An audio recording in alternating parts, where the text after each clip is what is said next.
Absolutely. So I want to dive right in then, because the first thing, obviously, every week we're taking a division, and we're going to do just a little deep dive on the teams and who has a legitimate shot. And this week, I think you came on a good week, Steve, because we're doing the AFC West. But we're going to start, and I think I've lived in actually every city of these four, so I've got ties to all of them, so I love them all. But we're going to start in Denver with the Broncos. Some questions going into the offseason at quarterback. They kind of addressed it. What's your take on the Broncos outlook? Just so you know, that's one of the teams that I know it's not going to happen. Hugh doesn't think it will, but I am going to pack up. Adam Rank and I are going to pack up a moving truck and take Aaron Rodgers out of. We're both Bears fans, just so you know that ahead of time. We're going to pack up Aaron Rodgers and take him to Denver. But if that doesn't happen, what do you think they look like this year? It's not happening. I know. Packers are not trading him. Hey, Hugh, it is Aaron Rodgers plays for us or he plays for nobody. You can't. There's no way they win that, right? So that's not going to happen. There's no win for them whatsoever. Even if they get 3 first-round draft picks, that is a different fan base. You cannot do that, right? You cannot do that there. So, but in terms of the Broncos, as crazy as it sounds, they're not that far off. I mean, first off, you look at their offensive line. Their offensive line is really, really good. They have put some pieces in place there to have a really strong offensive line. They've got a very good tight end in Fant. Their wide receivers are really good, those big wideouts. They've got running backs. And if you can keep your edge guys healthy, if you can keep Von Miller healthy, and I'm blanking on the young guy who's coming off the knee as well on the other side, off the edge, keep him healthy. Look, they've got one of the best safeties in the NFL in Justin Simmons. They've got players. So Drew Lock is the issue, but if he stumbles, Teddy Bridgewater can win you ball games with the way they're built.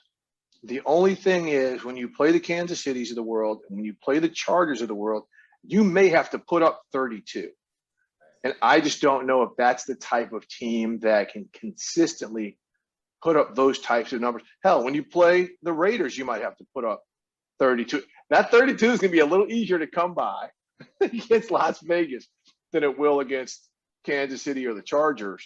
But Denver, I'm telling you, man, they're not nearly as far off as some people may think. They've got players, and their lines on both sides are really, really good.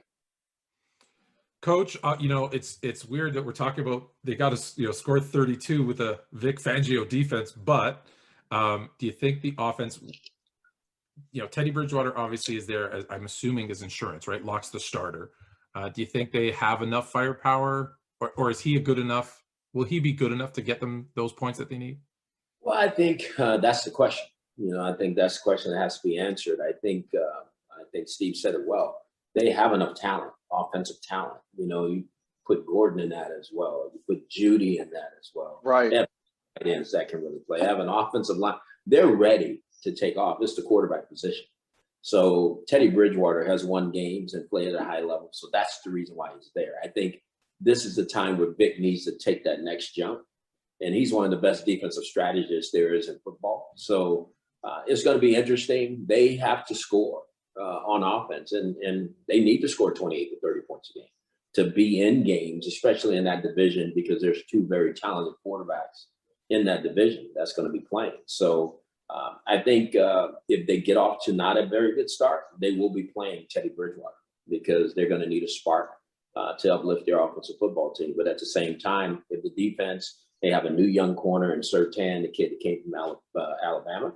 And so he's going to bring a different dynamic to that defense as well. So if they play defense the way I know Vic likes to play defense, they're normally used to giving up, 18, 20 points a game and keeping the game close. But you're playing against some really explosive offenses in that division. Yeah, and don't forget Bradley Chubb. Bradley Chubb was the other rusher I couldn't think of. And I was going to say, don't forget they signed my guy Kyle Fuller from the Bears too, so they've got some help in the secondary too. Yeah, they do. He can play. Yeah. And real quick, Hugh, if they don't get off to a good start, the only change might not be happening at quarterback. Absolutely. Yeah, Vic Fangio is one of those coaches coming to the season who's got a pretty short plank. Mm-hmm. So you mentioned the one team that they might have the easiest time scoring on is going to be I was going to call them Oakland, Las Vegas Raiders.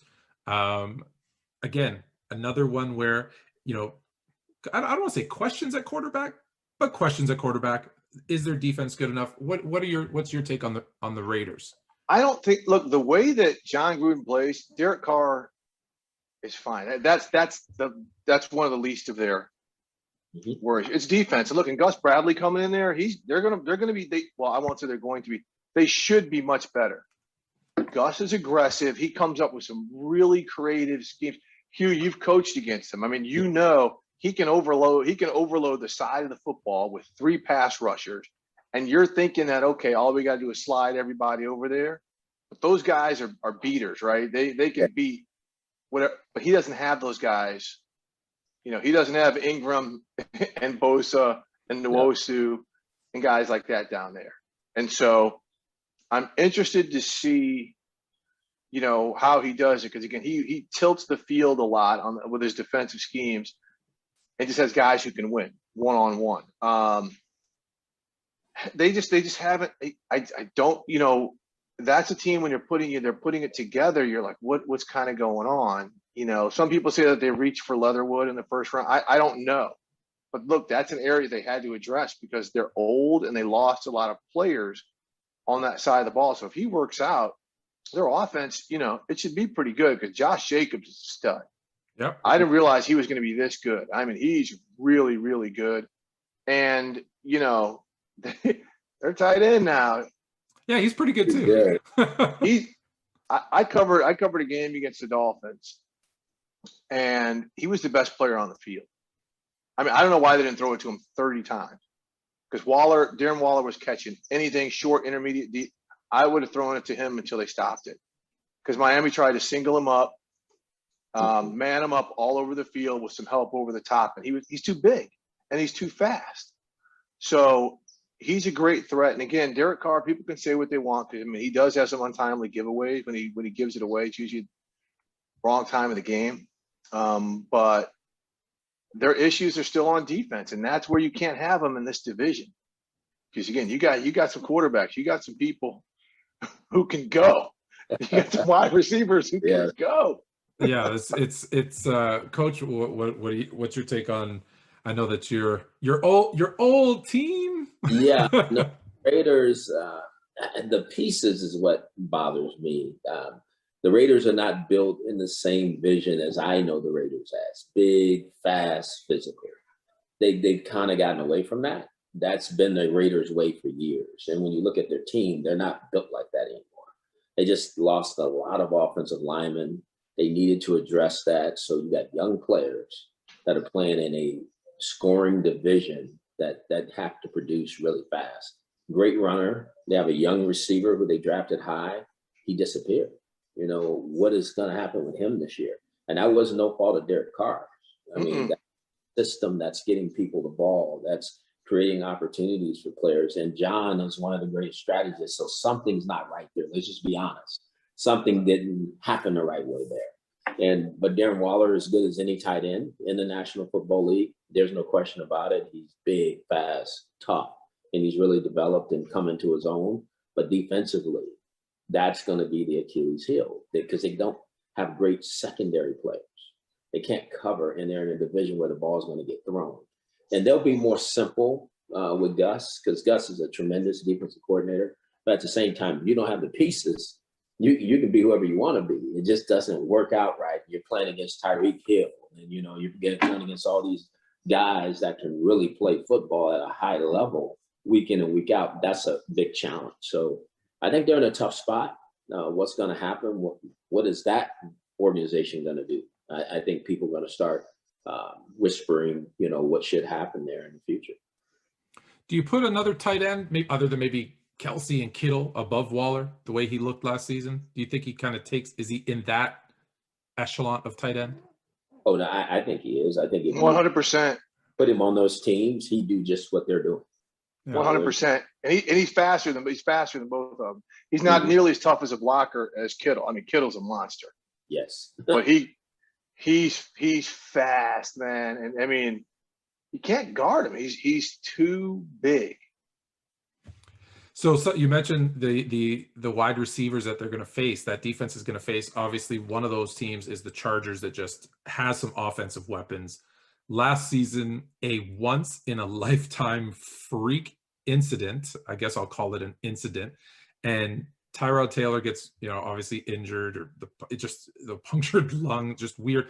And Justin comes in and looks fantastic. Is he ready? Is that team ready to take the next step in that division? Well, I'll say this: every year we say the Chargers are going to take the next step, and they're. But I mean, look, there's one simple reason why every year, guys: injuries. They are the most buzzard luck team when it comes to injuries in the NFL, and they almost always happen across the offensive line, which happened last year. So they were very strategic. They go out and get Lindsley at center from the Packers, who a lot of people say is the best center, right? They go out and get I'm blanking on who they go out and get on the offensive line. They draft a tackle, okay, and they get a guard in free agency who's really good, right? So their offensive line looks solid. Durability, that's the key, okay. Now running back Austin Eckler's nice for what they do.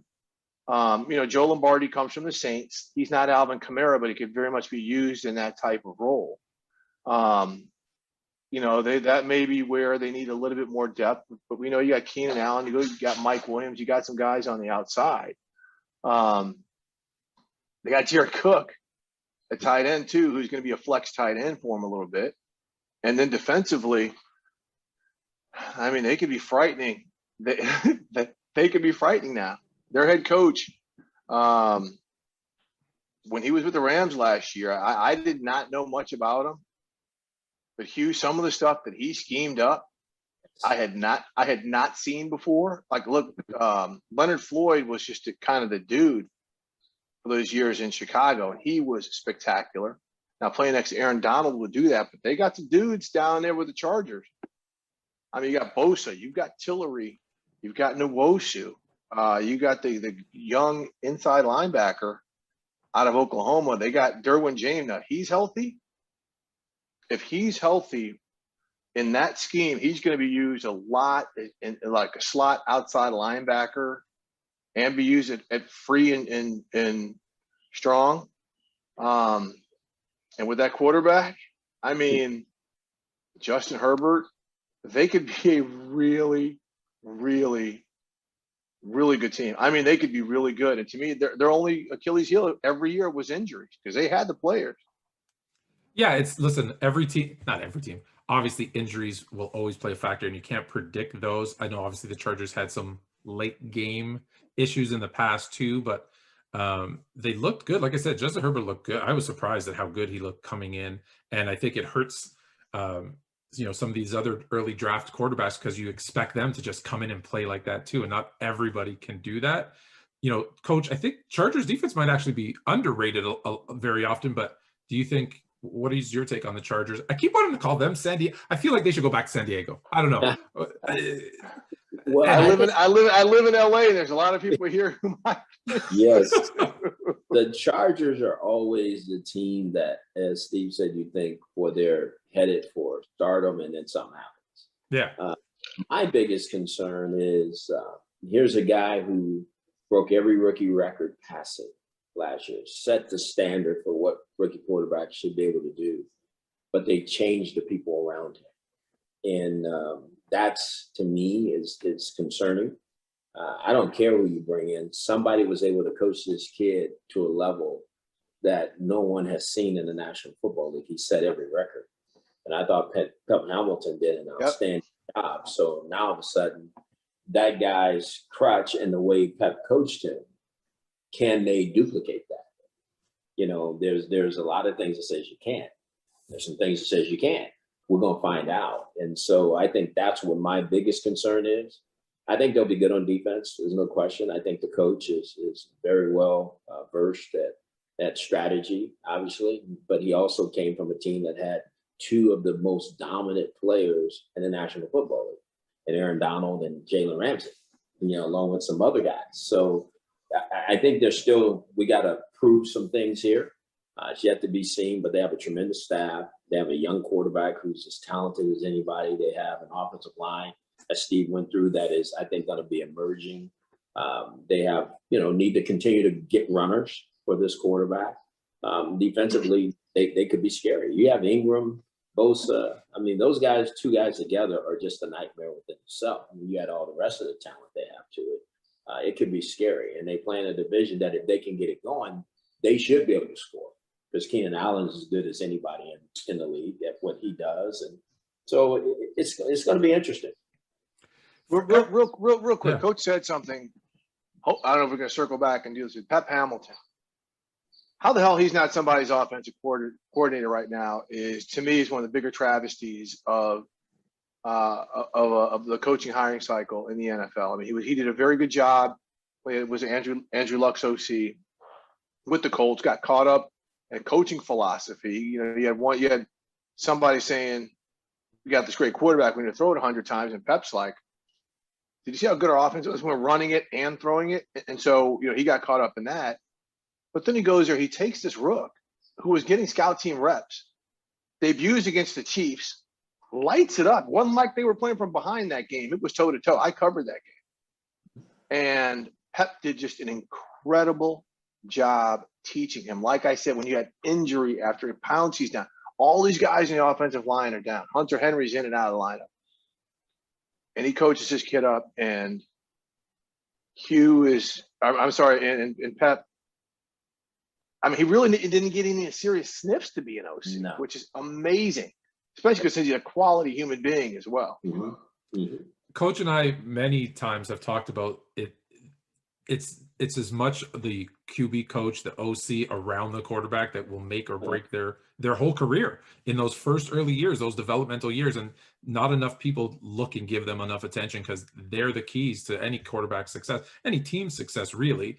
The other thing we talked about, which you both touched on, was offensive line. I feel like every team we've talked about through every week, we talk about their offensive line, and yet you've got teams who don't pay enough attention to their offensive line. So I know there's only, there's a finite amount of good offensive linemen, but it should be a priority, right, for every team.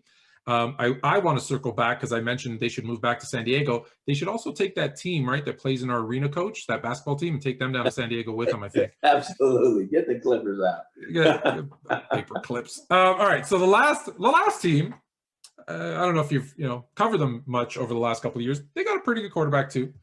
The Chiefs. So I'm going to start right with unfortunately the bad news.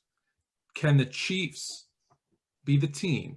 And there's only been 3 in the history of the NFL, and I got to look over to make sure I get them right. The 71 Cowboys, the 72 Dolphins, and the 18 Patriots. Those are the only 3 teams. You know what they did? 3 years in a row. Those are the only 3 teams that came back from a Super Bowl loss to win a Super Bowl. Or will the Chiefs be like most, that Super Bowl loss jinx, I guess they're calling it, where do you think they overcome that jinx? They'll be just fine, right? We think. I think so, because they got number 15. There you go. I mean, you have him. Look, those 2 teams in the 70s, those are run-dominant football teams, right? I mean, and they had just superstar defenses. You got Patrick Mahomes, and you got that fleet of wideouts that they have, and you've got Kelsey. Got some pretty good running backs there too. We got depth. I mean, you got depth for days at running back. They get Duvernay Tardif back, who took last season off for COVID to go work at hospitals up in Canada. He's a really good guard. Now, Kyle Long was someone they were counting on. He's hurt. He's not going to be back for a while, but I think they added some players on that offensive line after letting Fisher and Schwartz walk, and they replaced these guys with some good talent. I mean, they got my big guy from the Ravens, Orlando Brown. the Mauler. Right, Orlando Brown, right. So now they got a Mauler, right? And people forget Andy Reid has had Maulers before, John Runyon and guys like that back in the day. So we might see a little change in what they do, just a little bit, not a ton. Defensively, we'll see. I mean, I don't think they're that worried about. Yeah. Look, they're better than they were 2 years ago, right? When they won the Super Bowl. Yes. I think the defense is better than that. So I would think so. But look, they're so well coached. The staff is insane. I mean, their coaching staff is really good. And look, I think they're going to have to work harder than they have to get back. But here's one thing, and this is where I want to get Hugh's take on this. Hugh, the last 2 off seasons to me, are reasons why I don't think, teams getting back to the Super Bowl, it's as difficult because they're not getting grounded, right? They play later than everybody, but these guys aren't in the building. They're not going through the grind of the off seasons that teams used to go through. And I think, now that there's 17 games, it's all depth and how you manage this. And very few people have managed players and people like Andy Reid. And so that's why I think it's not going to be as absurd to see either of these teams potentially get back, meaning Tampa Bay and Kansas City, because these coaches, veteran coaches who know how to deal with people, getting these guys ready at the right time to win football games. I think that's a big thing that people don't understand, how important having that leader who understands his football team and what his team really needs to play at a high level week in and week out, how to manage them in the offseason, how to get the veteran players who really count, who are really going to contribute to your team, ready to play at a high level week in and week out. And you just said it, that's two of the best that can do it, Bruce and Coach Reid. But I think Kansas City has an improved team this year. They have an improved team on the offensive line. I mean, they were not very good in the Super Bowl. It wasn't because of the quarterback, it was because of the offensive line. Right. They're playing with backups everywhere almost. And so when you look at that, they got rid of two very high draft picks, said see you, and went and got Orlando Brown. To me, it was amazing to me how they pulled that off, because you would think that maybe Cincinnati or someone else who had a very good quarterback too would be trying to do the same thing. But they had their eye. They had a plan in place. They knew what they needed to do because they're going to be competitive. They're into winning championships, so they were going to get people that were going to give them a chance to win championships, and that's what they've done. I would not be surprised to see them back in the Super Bowl again, just like I wouldn't be surprised seeing Tampa Bay back in the Super Bowl. It is my way too early prediction that it's going to be a repeat, but I don't think that's a big stretch considering the two teams we're talking about. Is there a different, and maybe this is an obvious question, Coach, is there a different mentality between the organizations or coaches that just want to win and coaches and organizations that want to win a Super Bowl? Oh, absolutely. I mean, the mindset of improving players, I mean, their process is, if we're going to let somebody go, we're going to get somebody better. They're not just going to get somebody that's comparable. They're going to get a better. Yeah, and looks like I think Hughes Wi-Fi stalled a little bit. But look, on those plans, that plan, it's not like that plan is new. Like they waited to let those guys go. They have been working on this, and that's why you see some teams consistently win. I mean, how many times you look at the Patriots like, oh, they lost this guy to free agency and that guy to free agency. And the next thing you know, they've got some players who are better. And Hugh, and I will say this, and Hugh knows this, not to be smirched, but Hugh called me a liar if I am. He's worked for two clubs that at the time he coached them had different philosophies. Everybody says they want to win championships, but in terms of building your organization a certain way to do that and having a certain culture in the building, do you think those Chiefs guys don't want to come to work every day? They want to be in that building. Do you think, those guys in Tampa Bay aren't having fun? But you go to some clubs, man, it is drudgery for not just the players, but other people and other departments to come into their building because they're fearful of their supervisor.